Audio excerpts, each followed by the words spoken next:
व्यक्ति की वाणी बता देती है कि इसके जीवन में कितना अभिमान है। जहां वो अंग्रेजी में कहते हैं क्रेडिट, जहां व्यक्ति अपना क्रेडिट अपने आप लेने लग जाए ना, तो समझ लेना कि इसके जीवन में अभिमान है। कह रहा आप मुझे मौका दिए ही नहीं, आप मुझे मौका देते तो आज आप यहां नहीं, आज पांडव यहां पड़े होते, अंत उनका हुआ होता। पर दुर्योधन ने कहा पर क्या, देर थोड़ी हुई है, अभी समय है युद्ध का जो निश्चित है, उसमें आज का दिन बाकी है, कुछ कर सकते हो? बोले हाँ कोशिश कर सकता। गया पांडव शिविर में, सारे पांडव गंगा स्नान के लिए गए हुए थे। शिविर के बाहर बैठा, थोड़ी देर डर लग रहा है थोड़ा सा, पर जिस पेड़ के नीचे बैठा था तो वहां ऊपर क्या देखता है, सैकड़ों कौवे बैठे और एक बैठा उल्लू। रात को कौवे और समस्त पक्षी सोते हैं और कौवा उल्लू जागता है। तो सारे सो रहे हैं पर उल्लू जाग रहा है, और अकेला उल्लू सोए हुए उन सैकड़ों कौवों को परेशान कर रहा है। तो उसने उल्लू को ही गुरु बना लिया, जिसकी जैसी बुद्धि वो वैसा ही गुरु चुनता है। उसने उसी को आदर्श बना लिया कि ये जब 100 सोए हुए कौवों को परेशान अकेला उल्लू कर सकता है, तो क्या 5 पांडवों को मैं, सोते हुए पांडवों को मैं अश्वत्थामा नहीं मार सकता? जोश आया, गया भीतर, निकाली तलवार, 5 पांडवों के बच्चे धड़ से अलग कर दिए, सर काट करके दुर्योधन के पास ले आए। दिया दुर्योधन को बड़े उत्साह में, देखो जो काम कोई न कर पाया मैंने कर देखा, मैंने मार डाला पांडवों को। दुर्योधन भी खुश हो गया, चलो चलते चलते हम तो जा ही रहे हैं, पर कम से कम पांडवों को संग लेके जा रहे हैं। लेकिन जब सुबह हुई, उजाला हुआ, प्रकाश हुआ, देखा ये तो 5 पांडवों के बालक हैं। दुर्योधन की आंख में भी आंसू आ गए, ये तूने क्या कर दिया? निहत्थे बालकों को, सोते बालकों को एक मौका भी नहीं दिया। पूरे पांडव शिविर में हाहाकार मच गया। द्रौपदी रो रही है, कृष्ण से कहती है, कृष्ण दुख इस बात का नहीं, बच्चे मर गए, आज नहीं तो कल जाना तो सबको है, पर अकाल मृत्यु ये बड़ी खतरनाक मृत्यु होती है। अकाल मृत्यु, आकस्मिक मृत्यु, सहज मृत्यु, 3 मृत्यु होती है। तो अकाल मृत्यु जहां मौका भी ना मिले, जहां पता भी ना लगे, कम से कम अंत समय में इनके मुख में गंगा जल डल जाता, तुलसी पत्र डल, भगवान का नाम ले लेते, पर अब क्या कर सकते। अर्जुन ने कहा तू चिंता मत कर द्रौपदी, मैं इस बाल हत्यारे को पकड़ के लाऊंगा। और वचन निभाया अर्जुन ने, अश्वत्थामा को पकड़ के खींच के भरी सभा में ला करके अपराधी को खड़ा कर दिया गया और कहा बताओ द्रौपदी तू निर्णय कर, क्या दंड दिया जाए इसको। तब द्रौपदी, जैसे युधिष्ठिर धर्म का अवतार है, वैसे द्रौपदी दया का अवतार है। द्रौपदी ने कहा कि हे अर्जुन, इसके मरने से मेरे बच्चे वापस नहीं आने वाले, पर हाँ इसके जाने से मैं जानती हूँ इसकी माँ पर जो बीतेगी वो मैं समझ सकती हूँ। इसलिए मुच्यतामेष ब्राह्मणो नितराम गुरु, छोड़ दिया जाए इसको। सभा बोली तू बावरी हो गई है, बालक को जिसने, बच्चों को जिसने, निहत्ते बालकों को मारा, छोड़ दिया जाए इसको, ये क्या कह रही है तू। पर देखो ये बात सबको पचती नहीं है, सब थोड़ा सा हिंसा प्रवृत्ति आ जाती है ना लोगों में, इसने किया तो इसको दंड मिलना चाहिए। पर जो पता नहीं भगवान कुछ ऐसा स्ट्रक्चर एक अपने भक्त का बना देते हैं, स्वभाव का, सबको माफ करने वाला स्वभाव, दया हृदय में ऐसी भर देते। कोई बड़े से बड़ा पाप भी किया हो ना तो कह देगा अरे माफ कर दो, क्षमा कर दो। क्षमा दान, सबसे बड़ा दान, क्षमा का दान। तो ये भगवान बना देते, भक्ति ऐसा बना देती है स्वभाव, कोई जानबूझ के नहीं करता, स्वभाव बन जाता। सब में हरि को देख करके सब पर दया। तो एक पक्ष बोला मार दो, एक पक्ष बोला छोड़ दो। कृष्ण ने कहा कि किसी सम्माननीय व्यक्ति का अपमान कर दो, यही मृत्यु है। ब्राह्मण का अपमान कर दो, उसके लिए मौत बराबर है। तो अश्वत्थामा की शिखा काट के मणि निकाल के भगा दिया, पर माना नहीं है। इसने दोबारा कोशिश की पांडव वंश को मारने की, और इस बार किस पर प्रयास किया? राजा परीक्षित। उत्तरा के गर्भ में ये बालक पल रहा था, सोचा अकेला वंशज बचा, इसको मारो। ब्रह्मास्त्र छोड़ दिया। श्री कृष्ण द्वारिका जा रहे थे, रथ पर विराजमान थे। भागी भागी उत्तरा आई। उत्तरा ने आकर रोते रोते भगवान से प्राण बचाने की, और अपने प्राण बचाने की नहीं, बोले प्रभु मेरे गर्भ में जो बालक है ना, इसको बचा लो। इसलिए नहीं कि मेरा बच्चा है, पर जानते हो इस पांडव वंश ने आपको बहुत ध्याया है, बहुत सेवा की है आपकी। ये सेवा इस वंश में अब रुकनी नहीं चाहिए। इस वंश में जो कृष्ण भक्ति की परंपरा है, उसके लिए कोई तो वंशज चाहिए।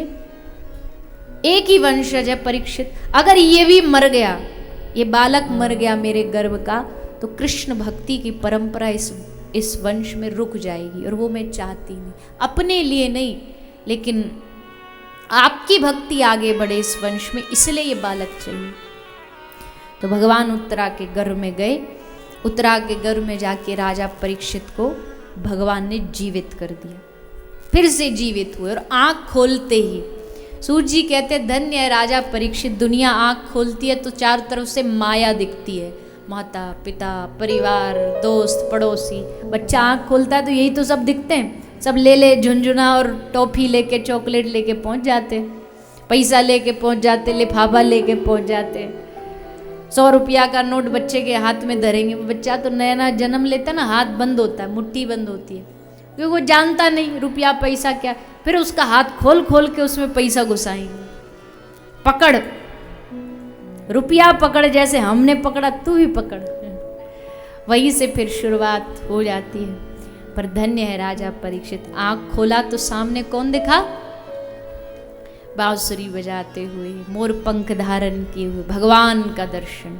आंखें खुली की खुली रह गई राजा परीक्षित की। वो दर्शन पहला और अंतिम दर्शन था, क्योंकि उसके बाद जन्म हुआ तब तक भगवान धाम छोड़ के जा चुके थे।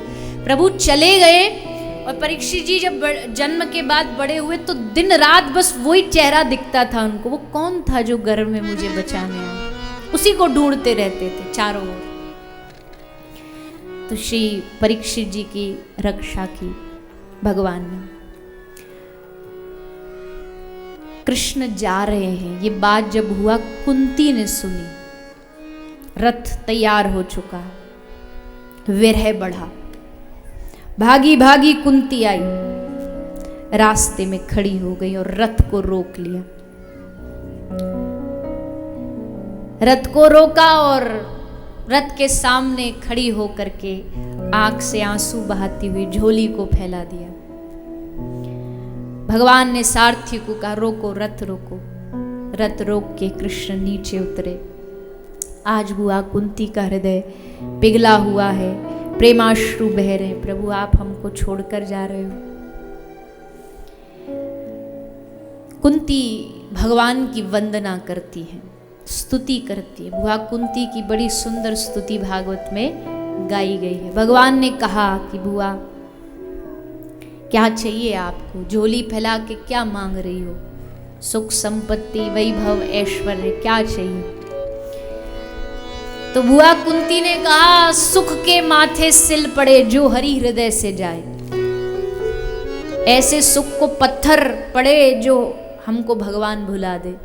सुख के माथे सिल पड़े जो हरि हृदय से जाए, और बलिहारी उस दुख को जो पल पल नाम जपाए।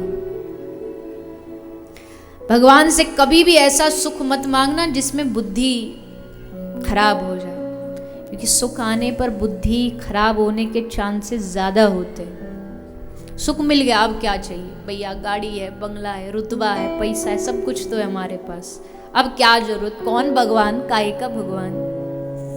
माया पकड़ती है, माया इन्हीं चीजों के रूप में तो आती है, व्यक्ति या कोई प्रोडक्ट, कोई विशेष वस्तु या धन, सब माया के प्रकार हो सकते। तो आए वो बुरी बात नहीं है, धन आ गया वो बुरी बात नहीं है, लक्ष्मी आ गई वो बुरी बात नहीं, पर हमारे गुरुदेव कहा करते थे लक्ष्मी का वाहन है उल्लू। अगर केवल लक्ष्मी को बुलाओगे तो बुद्धि वैसी हो जाएगी, पर अगर लक्ष्मी से पहले घर में नारायण को बुलाओगे तो लक्ष्मी नारायण जब साथ आएंगे तब बुद्धि खराब नहीं हो सकती। धन आया है कोई गलत बात नहीं, आएगा तो उसको भगवत कार्य में लगा देंगे, लेकिन ये ध्यान रखिए कि उस धन उस सुख में भगवान को न भूल। भगवान को भूलते ही सब खत्म। कोई कितना भी बड़ा व्यक्ति बन जाए और कितना भी ये कहे मेरे पास बड़ा सुख है, पर भैया जिसके जीवन में भगवान नहीं है ना, वो बाहर से सुखी तो दिखेगा आपको, पर भीतर से एकदम खोखला होगा। क्योंकि शांति और परम रस भगवान से ही मिलता, और कोई रास्ता नहीं, रास्ता वही है। इसलिए भगवान से कहो प्रभु कभी ऐसा मेरे जीवन में ना आ जाए कि सुख में आपको भूल जाऊं, बुद्धि मेरी ऐसी संभाल के रखो, क्योंकि ये मेरे बस की बात नहीं है। जानते सभी हैं कि सुख में भूलना, पर फिर भी भटक जाते हैं। क्यों? क्योंकि प्रभु आप नहीं संभालोगे तो यही होगा। इसलिए मैं तो आपकी शरण में। खिलौना होता है ना, माटी बन के भगवत चरणों में समर्पित हो जाओ। एक बहुत सुंदर प्रसंग सुनाते हैं। एक कुम्हार था, कुम्हार एक मिट्टी से कुछ बना रहा था, बनाते बनाते आधा जब बन गया तो उसने फिर उसको कुछ थोड़ा देर वो ठहरा, पॉज लिया, और फिर उसने मिट्टी के उस सामान को वापस मिट्टी में मिलाया, फिर दोबारा से कुछ बनाने लगा। तो मिट्टी कुम्हार से पूछती है कि भैया तुम क्या कर रहे थे, अब क्या कर रहे हो? उसने कहा कि मिट्टी से कि मैं पहले चिलम बना रहा था। चिलम समझते ना, जो पीने वाली होती है, मिट्टी की चिलम बना रहा था, पर फिर मेरा मन बदल गया, तो मैंने सोचा है कि मैं मिट्टी की जो सुराही होती है, घड़ा जैसी जो होती है, अब वो घड़ा बना रहा हूँ मिट्टी का। मेरा मन बदल गया। तो मिट्टी ने मुस्कुरा करके कहा कि तेरा तो बस मन बदला, पर मेरा पूरा जीवन बदल गया, क्योंकि मैं चिलम बनती तो खुद भी जलती, पीने वाले को भी जलाती। अब मैं मिट्टी का घड़ा बनूंगी तो खुद भी जल से शीतल रहूंगी, और जिसको जल पिलाऊंगी उसको भी शीतलता प्रदान करूंगी। यानी कि हम सब कौन है? हम सब मिट्टी हैं, और भगवान हमारे कुम्हार हैं, आकृति देने वाले। उनके चरणों में छोड़ दो, जो बनाना बना। तेरी मर्जी से जो तू बनाएगा वो मेरी मर्जी से लाख गुना अच्छा होगा। इसलिए तुझे जो बनाना वो बना।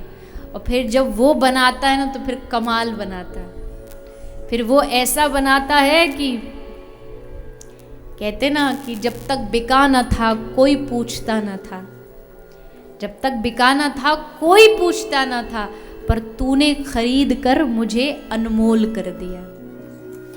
भगवान का छूना भर अनमोल कर देता है, कीमत बढ़ा देता है।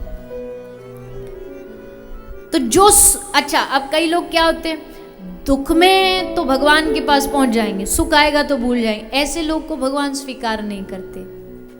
भगवान उसे स्वीकार करते, चाहे सुख हो चाहे दुख हो, हर परिस्थिति में भगवान का स्मरण रहे, फिर उसकी दुख में रक्षा करते। क्या भगवान ने पांडवों की नहीं की? कोई एक ऐसा उदाहरण बता तो जहां कृष्ण न खड़े थे।